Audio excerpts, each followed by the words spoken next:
Dragi petaci, srdačno vas pozdravljam. Ja sam Mirjana Crnković, nastavnica sam hrvatskog jezika i u ovoj izvanrednoj situaciji ja ću biti vaša nastavnica hrvatskog jezika. Danas nas čeka nova lekcija u vezi s pridjevima, a to je stupnjevanje pridjeva. No prije nego što počnemo govoriti što je to u stvari stupnjevanje, važno je da se prisjetimo što su to pridjevi. Vjerujem da se sjećate da su pridjevi opisne riječi, dakle one promjenjive riječi koje stoje pored imenica i bliže ih opisuju. Rekli smo da postoje 3 vrste riječi kada su u pitanju pridjevi. To su opisni pridjevi koji odgovaraju na pitanje kakav, kakva ili kakvo, ovisno je li riječ o muškom, ženskom ili srednjemu rodu. Na primjer, lijep, visok, zeleni i tako dalje. Druga vrsta pridjeva jesu gradivni pridjevi. To su oni pridjevi kod kojih pitamo od čega je nešto napravljeno. Dakle, pitamo se o građi nečega. Na primjer, drveni, vuneni, stakleni i sl. U posljednjoj vrsti pridjeva govorimo o posvojnoj vrsti, a to su onda Marinin, Zagrebački, Josipov i tako dalje, koji odgovaraju na pitanje čiji, čija ili čije je nešto. Govorili smo također i o oblicima pridjeva i rekli smo da postoje 2 oblika pridjeva. Prvi oblik nazvali smo određeni oblik pridjeva. To je onaj oblik koji govori o tome, o nečem vrlo konkretnom, odnosno u tom slučaju mi znamo o čemu točno govorimo, zato smo ga i nazvali određeni pridjev. Tada odgovara na pitanje koji. U rečenici idem na svečani bal, pridjev svečani odgovara na pitanje koji bal. To znači da mi točno znamo gdje idemo, kada se taj bal održava i tako dalje. Određeni pridjev razlikuje se od svoje imenice u nastavku. U pridjevu svečani imamo nastavak i, dok u imenici bal imamo nevidljivi nastavak. Što znači da ova vrsta određenog pridjeva u stvari ima svoju vrstu sklonidbe koja se zove pridjevna sklonidba. U drugom slučaju to je neodređeni pridjev. Tada mi tek znamo kako nešto izgleda, kakvo je što, ali ne znamo točno o čemu se radi. Tako nešto izričemo u rečenici želim ići na svečan bal. Ne znam gdje se taj bal održava niti kada počinje, ali znam da bih voljela biti dio svečanog bala. U tom slučaju pitaćemo kakav je to bal i dobit ćemo odgovor svečan bal. Možete lako primijetiti da se pridjev i imenica zapravo ne razlikuju u svojem nastavku, odnosno da oni imaju isti nevidljivi nastavak. Dakle, svečan i nevidljivi nastavak, bal i nevidljivi nastavak. Budući da oni imaju iste nastavke, neodređeni pridjev upravo je ona vrsta koja ima iste nastavke kao njegova imenica, bez obzira na to koliko to neobično zvučalo. Budući da oni imaju iste nastavke, ta će se sklonidba zvati imenička sklonidba. Evo, mislim da smo sada već polako spremni da prijeđemo na stupnjevanje pridjeva, sad kad smo se prisjetili što su to pridjevi i njihove vrste i oblici. Bilo bi zgodno da najprije pročitamo tekst u kojem su nam neki pridjevi već podcrtani. Tekst se zove Poslastica za markoljupce. On glasi: krajem ožujka 2007. godine proglašena je najljepša poštanska marka godine.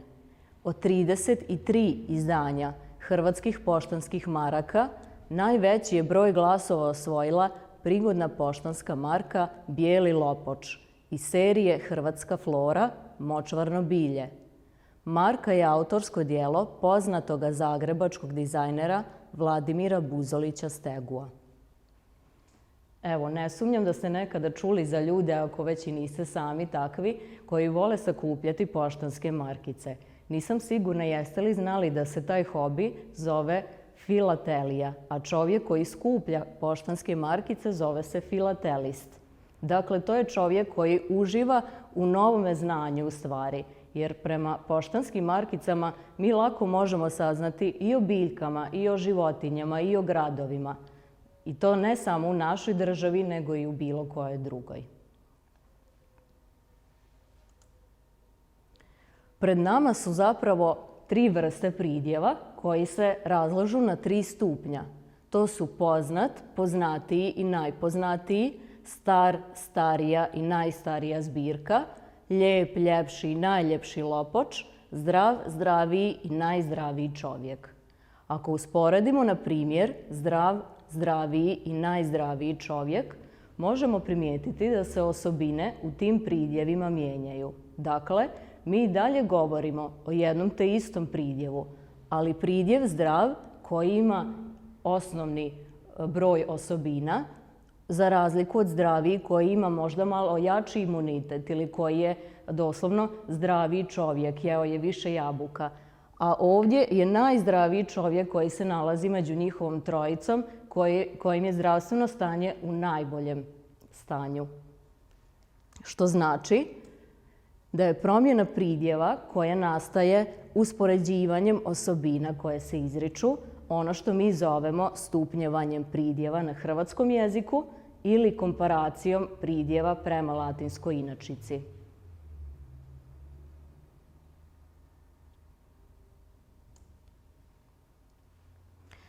S obzirom na to mi razlikujemo 3 stupnja pridjeva. Svaki od tih stupnjeva ima svoje ime.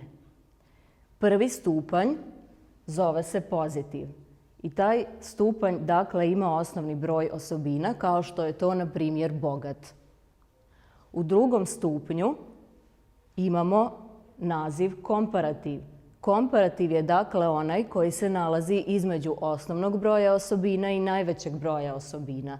To je, na primjer, pridjev bogatiji. A u trećem slučaju mi imamo stupanj koji se zove superlativ, a koji onda ima najviše osobina, kao što je to u primjeru najbogatiji.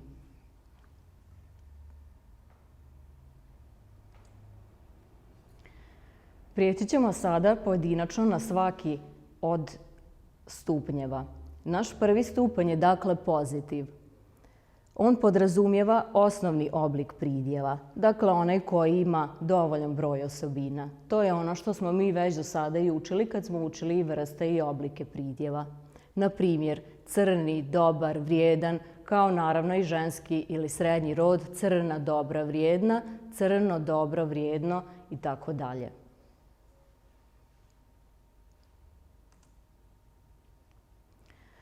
U slučaju komparativa, koji je drugi stupanj, mi sada govorimo o osobinama kojih je više nego li u pozitivu.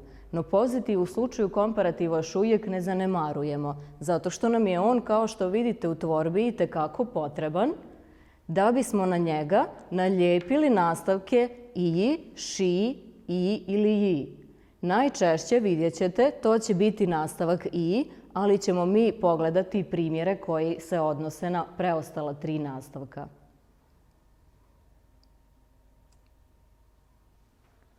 Evo, prvi slučaj je naš najčešći slučaj. To je slučaj kad se mi koristimo pozitivom, dakle osnovnim stanjem pridjeva i nastavkom i.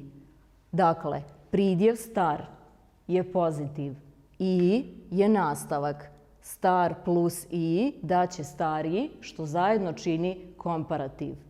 Tako i u primjeru poznat, koji je, dakle, pozitiv plus nastavak i zajedno će dati poznatiji, odnosno komparativ. U drugom slučaju, koji je malo rjeđi, komparacija nastaje tako što na pozitiv dodamo nastavak ši. Od pozitiva lak i nastavka ši dobit ćemo lakši, od pozitiva mek i nastavka ši dobit ćemo mekši. Jedan i drugi odgovaraju stupnju koji zovemo komparativ. U trećem slučaju na pozitiv dodajemo nastavak i, kao što je to u primjerima vruć plus i ili riđ plus i. Vrući i riđi daju komparativ.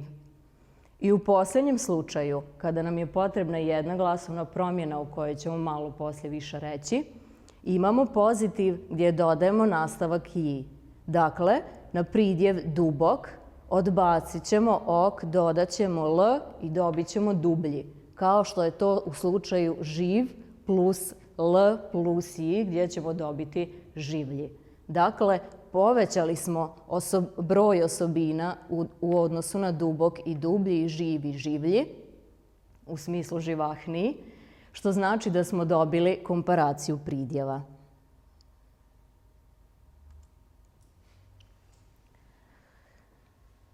E sad, u komparativu imamo 4 iznimke, kao što ste učili ili ćete učiti u engleskom jeziku gdje imamo nepravilne glagole, tako je to i u hrvatskom jeziku kad je u pitanju pridjev. Dakle, u stupnju komparativa, a to će se naslijediti i u superlativu, postoje ukupno 4 nepravilna pridjeva. To su pridjev dobar u pozitivu koji će izgledati u komparativu kao bolji. Drugi je zao, koji će u komparativu izgledati kao gori. Dakle, zao, zliji i najzliji nije točan odgovor. To smo sada prevazišli kad smo porasli. U trećem slučaju malen, manji, a u četvrtom slučaju velik i veći, a nikako velikiji. Dakle, ovo ćemo upamtiti na stupnju komparativa da bi nam onda bilo to jasno i u slučaju superlativa. Samo su ova 4 pridjeva nepravilna. Svi ostali tvore se na način koji sam prethodno pokazala. A evo nas onda i do posljednjega stupnja koji se zove superlativ. Superlativ je dakle 3. stupanj, što znači da on ima najviše osobina u odnosu na 1. i 2. stupanj. Superlativ se tvori vrlo jednostavno. No on sada nema onaj nastavak na kraju, kao što je to imao komparativ, već uvijek ima isti nastavak na početku, a to je naj. Budući da on dolazi pred neku riječ, kažemo da se taj naj zove predmetak. Predmetak naj zaljepi se na komparativ bogatiji i dobijemo najbogatiji superlativ. Važno je zapamtiti da se superlativ uvijek i bez iznimki piše zajedno. Dakle, uvijek ćemo pisati najbogatiji, najsjajniji, najbolji i tako dalje, a nikada odvojeno.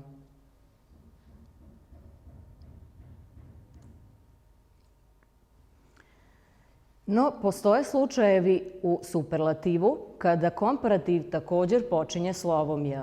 Kad smo učili glasovnu promjenu, učili smo i ispadanje suglasnika. Rekli smo da 2 suglasnika ne mogu jedan pored drugoga stajati, već da ćemo onda jedan suglasnik izbaciti.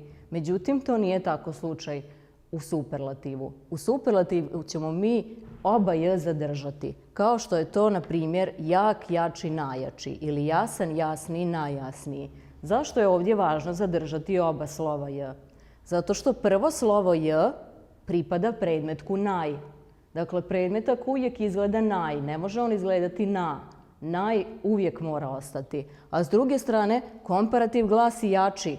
On dakle ne glasi ači, što znači da mi oba j moramo zapisati. Dakle, najjači, najjasniji, uvijek sa 2 j i uvijek spojeno pisati.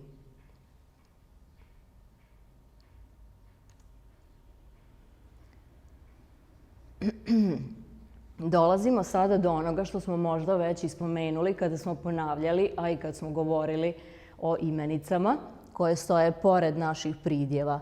U prvoj rečenici imamo rečenicu koja glasi pronašao je najljepšu marku.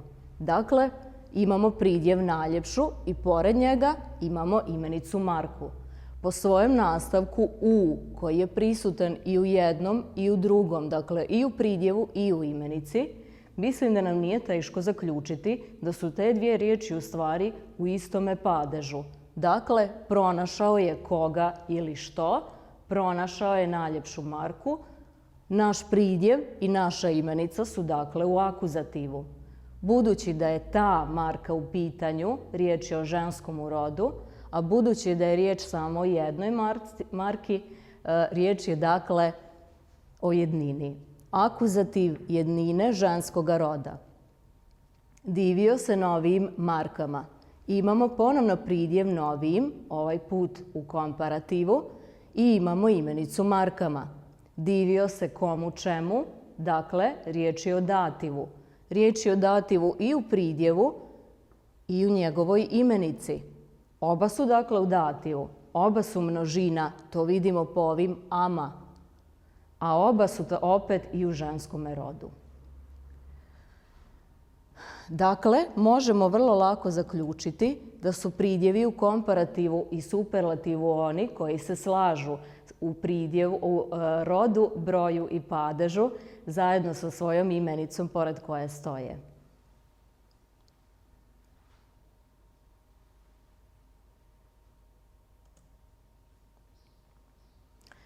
Evo, sada dva stupca. Ovaj prvi stubac je napisan u italiku, odnosno malo je pomjeren, a drugi stupac je podcrtan.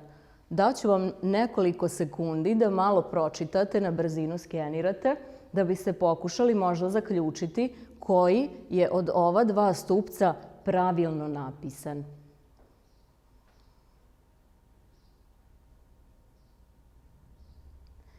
Nadam se da vam nije bilo teško zaključiti da je u stvari drugi stupac pravilno napisan. Zašto? Zato što u prvom slučaju koji glasi lice mu je blijeđe, mi imamo jedno slovo i koji je višak. U drugom slučaju soba je tiješnja od hodnika, opet imamo jedno slovo i koji nam je višak. Njezine su upadice češće od tvojih. Slovo č nam ovdje nije potrebno. Trebali bismo ga zamijeniti slovom ć kao što je to u stupcu pored. Moj je glas jači od njezinoga. Sada obrnuto. Treba nam slovo č. Maslačak je žuči od jaglaca. Potrebno nam je slovo ć. I ovaj mi je ispit najrazmak jednostavniji. Svakako nije dobro rješenje jer je potrebno zapisati najjednostavniji sa dva j spojeno.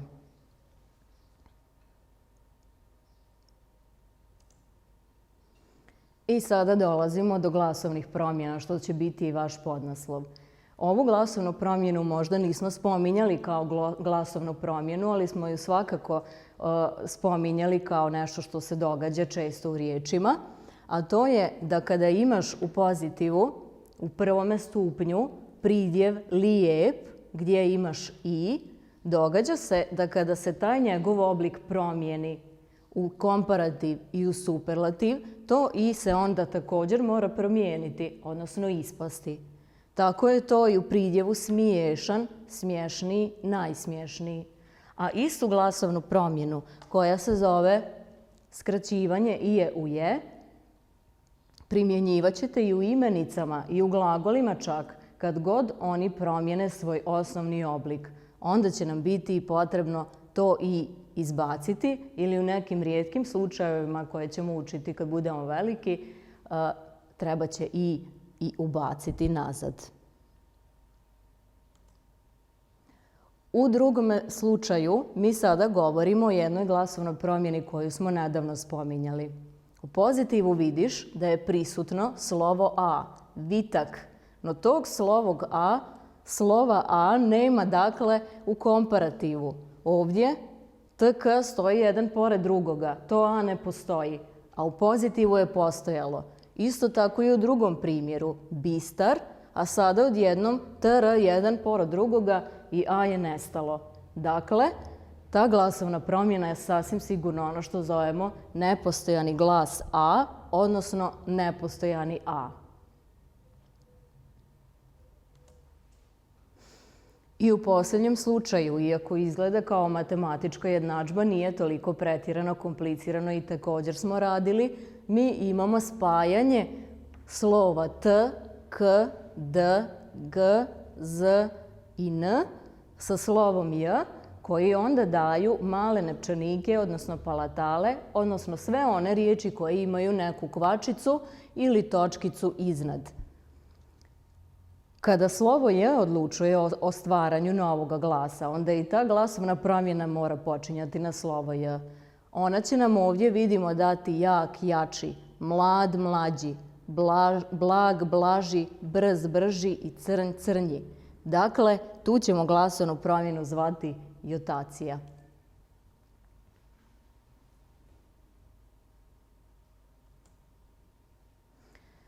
Dobro, da bismo ponovili ovo što smo danas radili, odigrat ćemo nekoliko igrica na internetu koje ćete poslije, kada se sad završi, moći i sami još jednom isprobati.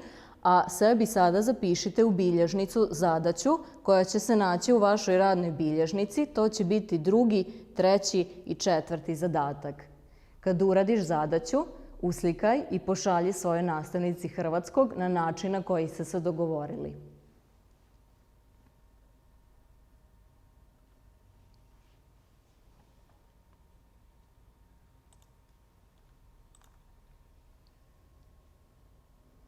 Evo, pred nama je jedna igrica stupnjevanja pridjeva koju ću ja polako rješavati. Vi pokušajte sada kod sebe malo na glas, pa ćete poslije pokušati pronaći tako što ćete u pretraživač ukucati stupnjevanje pridjeva igrice i onda ćete vrlo lako pronaći i možda neke druge igrice osim ovih.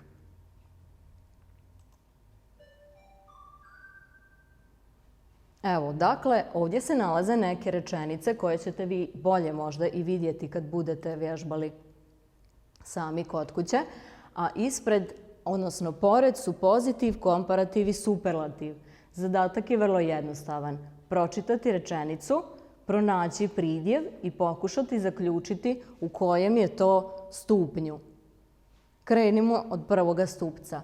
Kaže nam prva rečenica: Ivana je najbolja učenica u razredu. Budući da je Ivana najbolja, ona mora biti u 3. stupnju. U drugom slučaju, Emanuel je jači od Rafaela. Nije još najjači, ali ipak je jači. Dakle, on je u komparativu. U 3. slučaju, moja je torba ljepša od tvoje. Opet nije najljepša, ali ipak je ljepša, dakle komparativ. Ovo je najljepši dar u mom životu. Nikad nisam dobio ljepši. Znači da to mora ići u superlativ. Majka je mlađa od oca. Opet je riječ o usporedbi, što znači da će ići u komparativ. Moj je otac jak čovjek. Nema uspoređivanja, a ne kaže nam ni da je najjači, dakle ide u pozitiv. Josip je najjači dječak u školi. Niko nije od njega jači. Evo onda superlativ. King je lijep pas. Ima osobine ljepote, stavit ćemo u pozitiv. Kolač je jako sladak. Stavit ćemo ponovno u pozitiv. Torta je slađa od kolača. Čim imaš usporedbu, to neka ti bude znak da je riječ o komparativu. Moji su roditelji mladi. Dakle, pozitiv. Ovo je najslađa šampita koju sam ikad jeo. Pripada superlativu. Brat je bolji od mene u matematici. Pripada komparativu. Darko je dobar dječak. Pripada pozitivu. Dok sestra je najmlađa u obitelji, pripada još jedinom preostalom komparativu.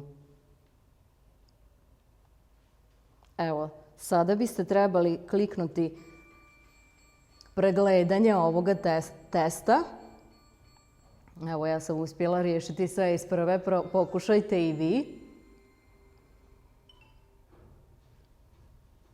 Pa ćemo vidjeti. Pokušajmo sada riješiti i drugu igricu.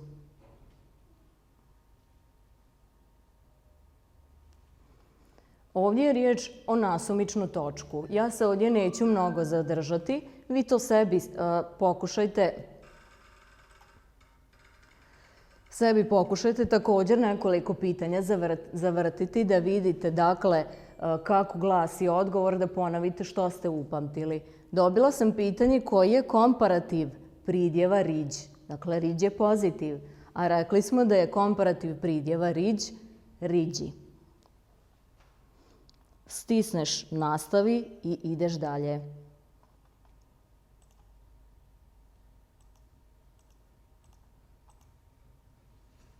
Biću dovoljan jedan primjer.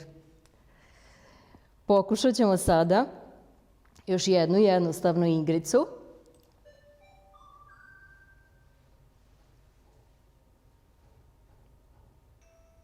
Koja nam postavlja pitanja.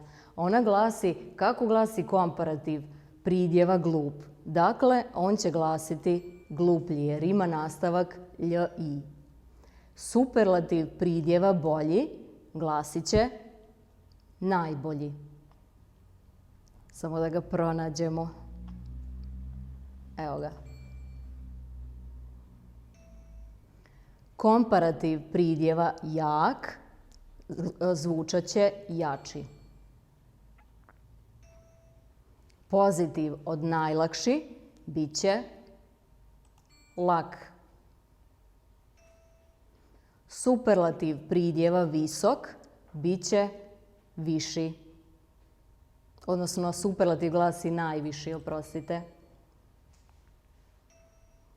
Komparativ pridjeva lijep glasi ljepši.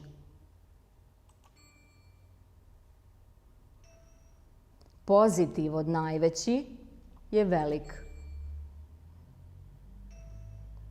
King je velik pas, Rex je najveći. Kakav je onda Aron? Pa veći. Suprotno od pametan je ponovno glup.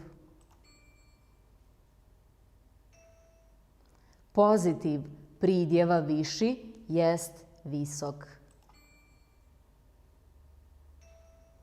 Marko je brz, Ivica je brži, a Dragutin je onda najbrži. Suprotno od mlad je star, dakle mora biti u istome stupnju. Pozitiv pridjeva najljepši jest lijep. Pozitiv pridjeva bolji glasi, sada se moraš sjetiti nepravilnih pridjeva, a to je dakle dobar. Superlativ pridjeva lijep glasi najljepši. Komparativ pridjeva lak jest lakši. Superlativ pridjeva jak je najjači i komparativ pridjeva star je stariji. Eto, došli smo i do kraja igrice, a time smo onda došli i do kraja našega sata.